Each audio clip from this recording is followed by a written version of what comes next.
Assalomu alaykum, hurmatli kanalimiz obunachilari. Navbatdagi video darsimizda 16-mart kuni birinchi seminar tushgan yozma ish qismidagi 41, 42 va 43 savol tahlillari bilan tanishamiz.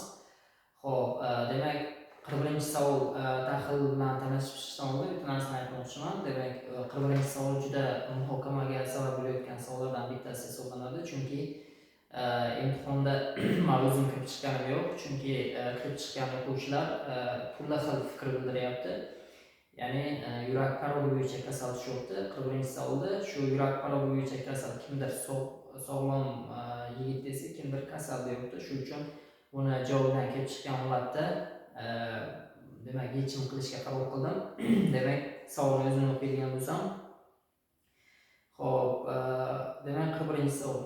A geni odamda yurak parovi kasalligi yuzaga chiqaradi. B geni esa anoxomiya kasalligi bo'lib, tirnoqlarda nuqson bo'lishi bilan xarakterlanadi. Xo'p, D geni esa kurish distrofiyasi kasalligi yuzaga chiqaradi. Yuqoridagi barcha genlar har xil avtosonda joylashgan bo'lib, bir-biridan mustaqil holda siylanadi. Xo'p, A geni 40%, B geni 100%, D geni 60% pendantlikka ega. Demak, pendantlikka doir savol mana buncha tushdi bizda. Namunaviy biologiya milliy sertifikat imtihonida o'sha yozma ish qismi o'sha adashgan nechinchi savol edi, namunaviy qismidagi yozma ish savolida o'sha paytda pendantlikka doir savol tushgan edi. Mana pendantlikka doir savol yana tushdi, faqat bu yerda sal chalkashliklar bo'lyapti, ota-onani topishdi. Xo'p, demak, genlar va ularni boshqaruvchi belgilarini yozib olamiz. Keyin ota-onasi asosida demak ota-onasini topib olamiz. Demak, 40-savol. Hop, 40-savolda hop, yana birinchi belgi bu yurakni parovi kasalligi. Yurak demak parovi kasalligi.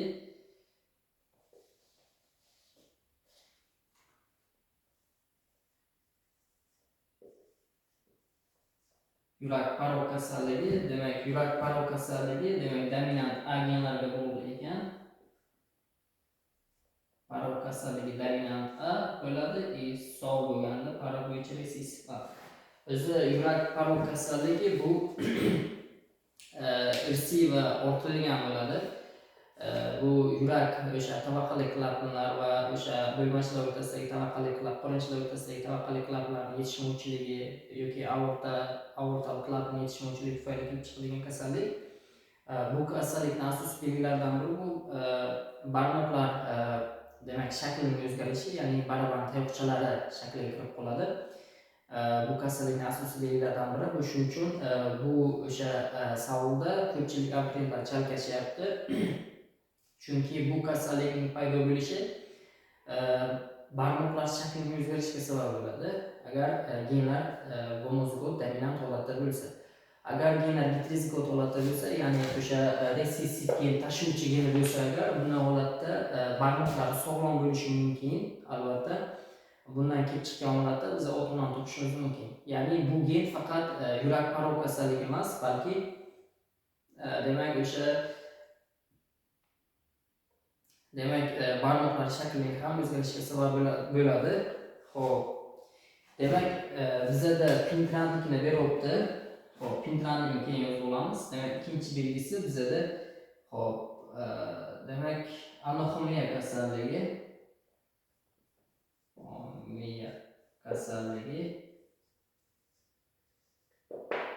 Demak, kasal bo'lsa, demak dominant B, sog' bo'lsa agar resessiv genlarga bog'liq ekan. Hop, uchinchi belgi esa bu hop, ko'rish distrofiyasi.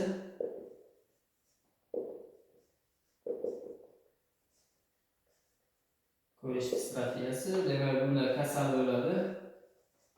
Dominant D desa, sog' bo'ladi, resessiv D desa. Bu ko'rish distrofiyasi sistoplazmatik irsilanish hisoblanadi. Menimcha ko'rish distrofiyasi emas, bu boshqa bir kasallik bo'lgan. Keyin barmoqlar bo'yicha anoxomiya kasalligi emas, bu ham boshqa bir kasallik bo'lgan.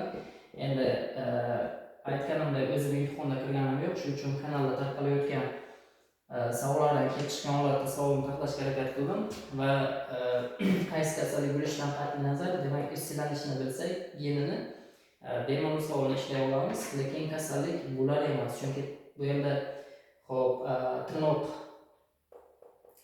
demak bu yerda tirnoqlardan nuqson bo'lishi bilan xarakterlanadigan kasallik. Bu esa kurush distrofiyasi.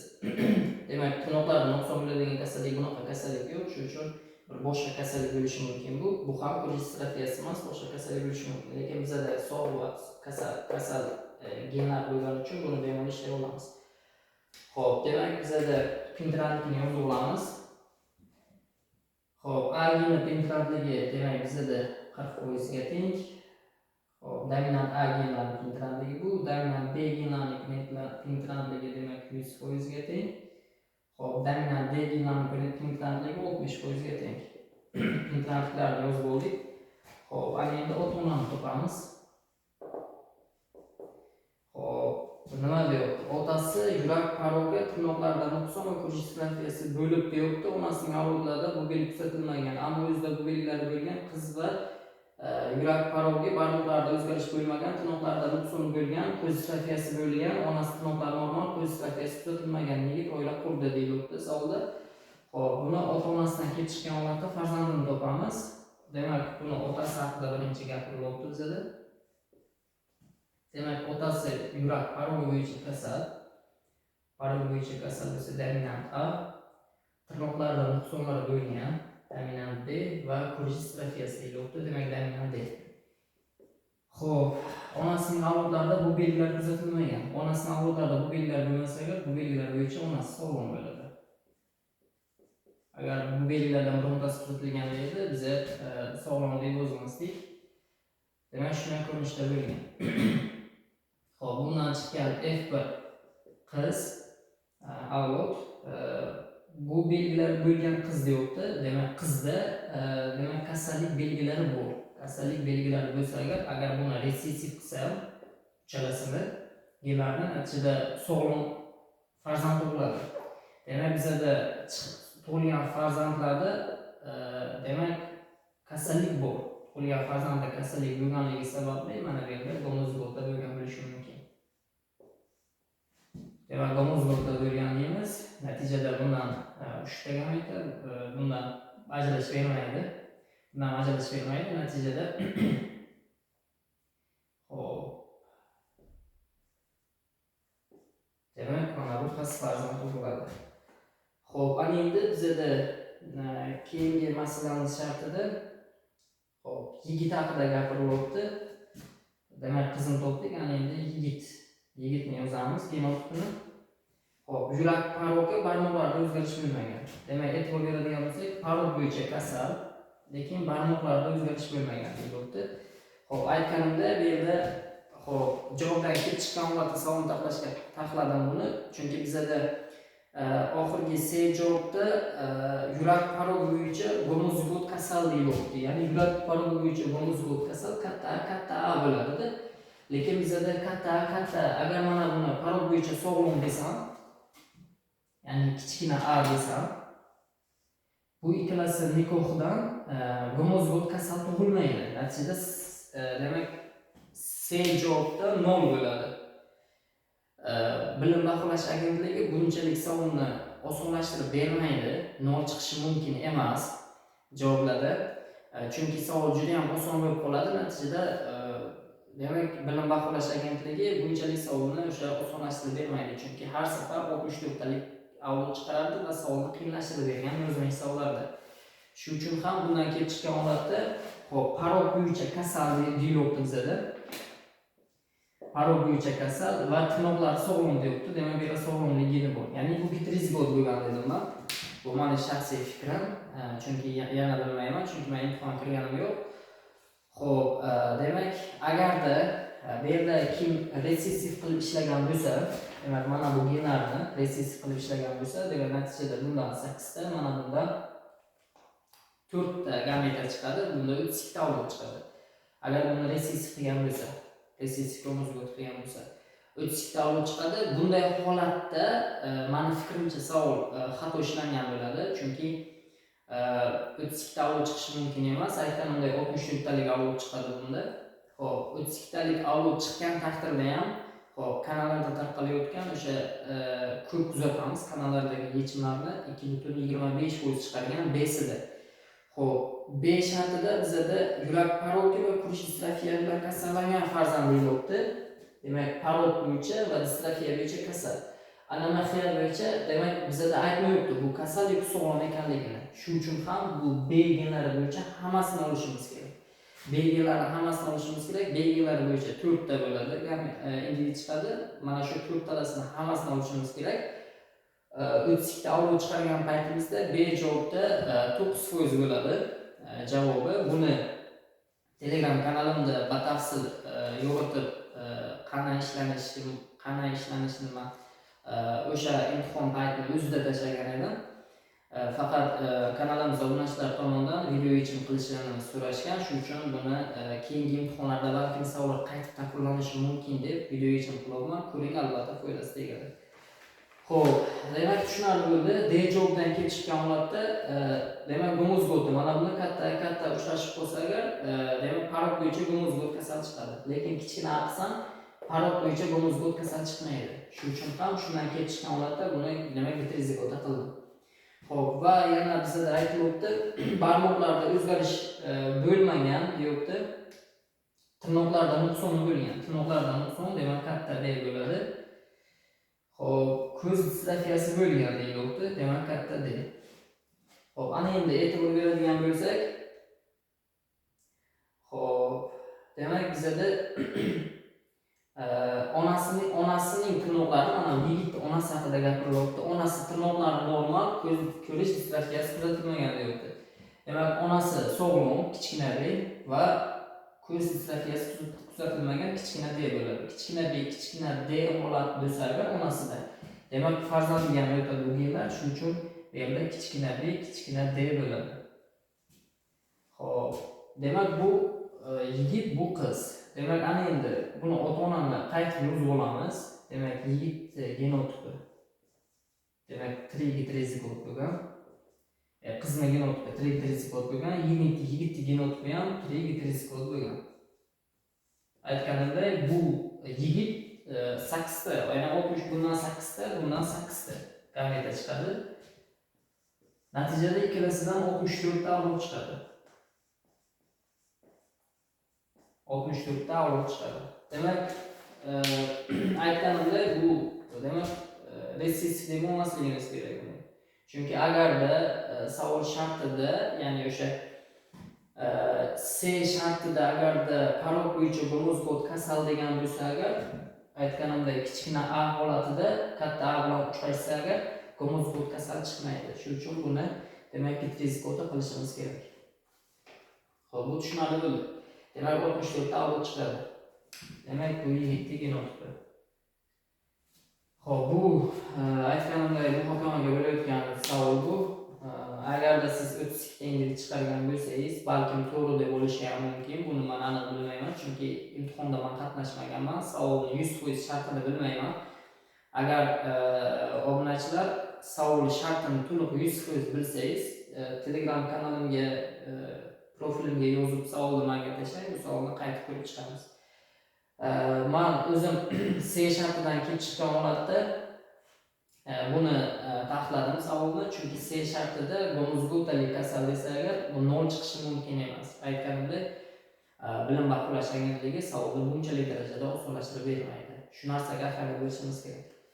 Xo'p, demak 64 ta avlod chiqadi. Ana endi demak knopni o'zingiz yozasiz. Men buni yetmasam javobini topaman. Demak, aslida avlodning necha foizi uchala kasallik bilan kasallangan farzandlar tashkil qiladi deyilyapti.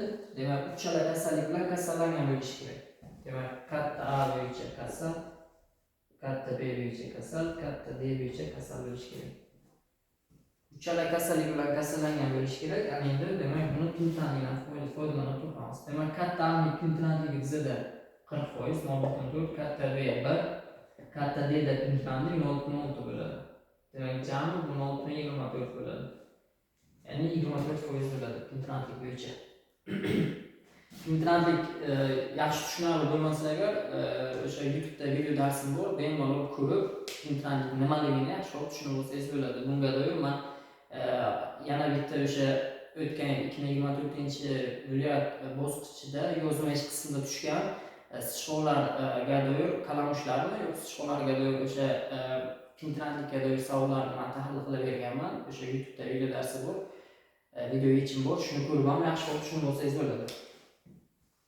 Xo'p, demak 24% ekan bu tinchlik. Jami 100% uchrashi mumkin bo'lgan kasalliklar 24% da uchraydi ekan, qolgan bilmaymiz. 76% holatda qanday bo'lishini. Ana endi katta A geni bo'yicha demak 3 ta bo'ladi, bundan ham 3 ta bo'ladi, bundan ham 3 ta bo'ladi. Jami demak 27 ta bo'ladi. Pinetda bundan. Demak 27 taqsim 64 jami 64 ta chiqadi. Hop, proporsiya qilib yozaman. Hop, 64 tamiz 100%. Demak 27 tamiz qanchadek foizini topsak, hop, demak 42,1875 foiz chiqar ekan. Buni tinchlik foiziga ko'paytirishimiz kerak. 0,24 ga yo'q ulushiga 10,125 foiz bo'ladi. Demak buni javobi 10,25 foiz chiqadi. Hop, ana endi B'sini demak ishlaymiz. B'sida avlodning necha foizi yurak parogi va kurish distrofiyasidan kasallangan farzandlar tashkil etadi. Demak bizda yurak parogi bo'yicha kasal bo'lishi kerak, katta A. Demak ikkinchi B genlari noma'lum, aytmagan buni. Kurish distrofiyasidan kasallangan deyilibdi, demak katta D. Ana endi mana bu yerda B geni sog'lom ham bo'lishi mumkin, kasal ham bo'lishi mumkin. Shuning uchun ham o'sha 32 tenglik chiqargan o'sha 2,25% javob 100% xato bo'ladi. Men kanalimda buni yechimini qaytib tashlaganman. Bemalol kanalimga a'zo bo'lib kirib ko'rsangiz bo'ladi. Xo'p, demak bu savollarni o'sha kuni o'zida men yechimini tashlagan edim. Faqat video yechim endi vaqt topib video yechim olishni boshladim. Ko'rib bemalol tushunsangiz bo'ladi. Katta geni bo'yicha tinchlik bor. Bizda 0,6. Hop, katta B ni aytmagan, katta D bo'yicha 0,4, demak bu 0,24 bo'ladi. Demak bu 0,4, bu 0,6. Hop, 0,24 bo'ladi. Ana endi demak katta A dan demak 3 ta bo'ladi, bundan 4 ta bo'ladi, bundan 3 ta bo'ladi. 9 demak 36 ta bo'ladi. Demak ana endi 64 tamiz 100%. 36% qanchada topishimiz kerak? 36 tamiz qanchada foizini topishimiz kerak? Hop, natijada bizda 56,25% chiqar ekan. Ana buni tinchlik bo'yicha topib foizini topishimiz kerak 13,5%.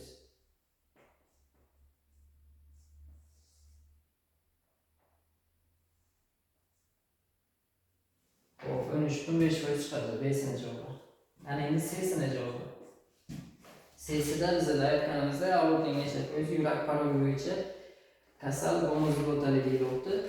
Parog bo'yicha kasal gomozigot desa agar, demak katta holat bo'ladi. Xo'p, keyin anoxomiya bo'yicha kasal yo'qdi, demak katta B bo'ladi, bu noma'lum va kurish distrofiyasi sog'lom deyilyapti, demak kichkina D bo'ladi. Ana endi bundan demak bitta bo'ladi, bundan 3 ta bo'ladi, bundan bitta. Jami 3 ta bo'ladi.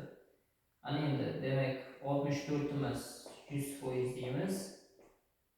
3imiz necha foiz deb foizini topadigan bo'lsak 4,6875 foiz bo'ladi. Ana endi buni tinchlikda topamiz. 0,5 demak katta A geni bo'yicha faqat bor tinchlik 0,6. Demak katta B bo'yicha bor tinchlik 1. Demak barobar 0,6 bo'ladi. 0,6 ga ko'paytiradigan bo'lsak javobimiz hop 1,875 foiz bo'ladi. 1,875 foiz. Bu demak C'sini javobi bo'ladi. Aytganimdek, demak agarda yigitni yurak parogi bo'yicha sog'lom deb olsak, natijada bundan 4 ta, bundan 8 ta, 32 ta avlod chiqadi. Lekin 32 ta avloddan daimiy gomozigotali kasal uchramaydi. Demak natijada C javobi 0 bo'ladi. Yana bir bor takrorlaydigan bo'lsam, lekin B bilim baholash agentligi bunchalik savolni osonlashtirib 0 chiqaradigan savolni hech qachon bermaydi. Shunga ahamiyat berishimiz kerak, yaxshilab. demak bunda 64 ta olib chiqadi. Agarda siz yana men bilmayman, agar parol bo'yicha sog'lom degan bo'lishi ham mumkin. Bunday holatda 32 tenglik chiqadi. Bunda B'sida mana bu yerda sog'lom deb olishga haqqimiz yo'q, hammasini olishimiz kerak. 2,5% emas, 9% chiqadi. Bu narsaga ahamiyat bering, yaxshilab. Keyingi milliy sertifikat imtihonida yana qiyinchiliklar solib tushishi mumkin. Yaqinda o'sha may oyida bo'ladigan milliy sertifikat imtihonida qattiqroq tayyorlanishingiz kerak, chunki imtihon har doimgiga nisbatan ozgina murakkabroq bo'ladi. Xo'p, bu demak 41-savolni yechimi edi. Qanaqadir savollaringiz va takliflaringiz bo'lsa, bemalol Telegram va YouTube kanalimga a'zo bo'lib, savollaringizni berishlaringiz mumkin. Vaqt topib harakat qilaman javob berishga. Video darslarim sizlarga yoqayotgan bo'lsa, Telegram va YouTube kanalimga a'zo bo'lib, like bosing, ko'proq do'stlar bilan ulashing. Albatta, bu biz uchun katta motivatsiya bo'ladi. Xo'p, demak, biz 4-may oyi uchun 4-mayda bo'ladigan o'sha milliy sertifikat imtihoni uchun onlayn darslarni ochdim, o'zim shaxsan olib boraman. Mana shunday savollarni tezroq yechish usullarini, ATF bo'ladimi, DNK bo'ladimi, genetika bo'ladimi, o'rganish bo'ladimi, savolni tezroq yechish usuli va xato qilmasdan ishlanish usullarini o'rgataman. Albatta, o'sha sertifikat imtihonda kirib chiqqan o'quvchilar agar natijangizdan qoniqmagan bo'lsangiz, mart oyidagi natija yoki yanvar oyidagi natijadan bemalol profilimga yozib, onlayn darslarimga a'zo bo'lsangiz bo'ladi. Shartlari bor albatta, shartlarni sizga tashlab beraman, tanishib chiqasiz. Agar sizga ma'qul kelsa, onlayn darslarga qatnashsangiz, xudo xohlasa may oyi uchun sizga albatta katta natija beradi. Chunki darslarni shaxsan o'zim olib boraman. O'sha murakkab savollarni osonroq va tez ishlash usullarini o'rgataman. Hop, sizlar bilan Avicenna Education o'quv markazi asoschisi To'g'ri Hamroyev bo'ldi. E'tiborlaringiz uchun rahmat.